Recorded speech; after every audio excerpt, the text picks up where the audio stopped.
Coba deh kamu bayangin, kamu menang sebuah kuis berhadiah di internet. Kamu disuruh milih nih, ditransfer uang 100 juta sekarang atau ditransfer 102 juta 1 tahun lagi. Kira-kira kamu bakal pilih opsi yang mana? Kalau kamu cuma lihat dari nilai nominalnya doang, mungkin sekilas kamu akan milih opsi kedua. Karena secara kasat mata, nilai nominal 102 juta lebih banyak dibandingkan dengan 100 juta. Tapi kalau kamu adalah investor yang rasional, pasti kamu bakal merasa bahwa tambahan 2 juta itu nggak worth it untuk ditunggu selama 1 tahun, ya nggak sih? Karena kalau kamu dapat 100 juta itu sekarang, kamu bisa gunain uang itu sekarang. Uangnya bisa kamu puterin, entah itu untuk modalin bisnis kamu atau untuk investasi dengan return yang lebih tinggi untuk 1 tahun. Inilah yang dinamakan konsep time value of money. Dan konsep ini sangat penting untuk jadi fundamental ketika kamu merencanakan keuangan dan investasi kamu. Pertama, kamu harus mengerti bahwa sejatinya uang itu memiliki dua macam nilai, yaitu nilai nominal dan nilai realnya. Simpelnya gini nih, ini aku punya uang 100 ribu. Nilai nominal ini adalah nilai yang tertera di 100 ribu ini. Dan ini tuh nggak bakal berubah, mau disimpan 10 tahun lagi, 15 tahun lagi tuh nilai nominal tuh nggak bakal berubah. Tapi kalau nilai real, itu tuh akan berubah dari tahun ke tahun. Nilai real adalah purchasing power atau daya beli dari 100 ribu ini, bisa beli berapa. Dan semakin tahunnya bertambah, pasti purchasing power dari uang itu pasti akan turun. Contohnya di sini, kita bisa lihat dari harga cheeseburger McDonald's. Di tahun 1998, harga cheeseburger McDonald's satunya cuma 2.500. Jadi dengan 100 ribu ini bisa beli 40 burger. Lalu di tahun 2014, harganya naik jadi 17 ribu. Jadi kita cuma tinggal bisa beli 7 burger aja. Lalu sekarang di tahun ini, 2021, harga cheeseburger jadi 27 ribu. Bahkan gak nyampe nih buat beli 4 burger. Kita bisa lihat bahwa daya beli uang semakin bertambah tahun itu semakin berkurang. Jadi ini penting banget buat kalian rencanakan di financial goals kalian. Kenapa? Karena kalau misalnya kalian merencanakan tujuan keuangan kalian tapi kalian menggunakan nilai saat ini, padahal goals itu masih 5 tahun lagi nih. Nanti 5 tahun lagi nggak cukup uangnya, karena nilai saat ini sama nilai di masa depan itu berbeda gitu. Jadi apa aja sih yang mempengaruhi perbedaan antara present value dan future value itu? 3 determinan. Yang pertama itu time atau periode waktunya. Lalu ada rate of return atau tingkat pengembalian investasinya. Yang terakhir ada inflation rate atau tingkat inflasi. Kalau tadi kita ilustrasi cheeseburger membantu kalian lebih paham tentang bagaimana waktu membuat nilai uang menjadi lebih berharga, sekarang aku mau kasih ilustrasi lagi nih, supaya kalian bisa lebih paham bagaimana investasi bisa membuat kalian sampai kepada tujuan keuangan kalian lebih cepat dan murah.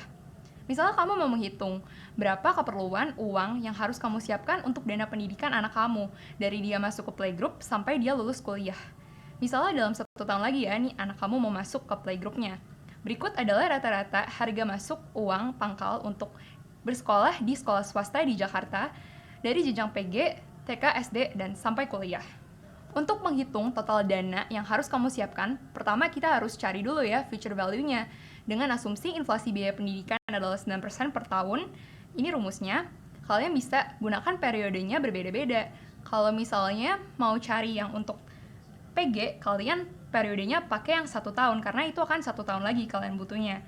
Begitu juga ketika kalian mau masuk ke SMA, artinya 13 tahun lagi, karena itu kalian butuhnya nanti di tahun 2034. Dan di sini kalian bisa lihat nih, dari nilai present value dan future value-nya. Semakin tahunnya itu semakin bertambah, kita bisa lihat perbandingan dari present value sama future value-nya tuh jadi semakin jauh. Hal inilah makanya nilai uang di masa depan itu akan menjadi semakin mahal. Coba sampai di sini ngerti ya? Kalau misalnya masih belum ngerti, coba di pause dulu, diulang lagi ya, karena ini penting banget sebelum next ke selanjutnya. Nah, kita udah tahu nih total dana yang kita butuhin untuk nabung dana pendidikan anak kita dari PG sampai lulus kuliah nanti.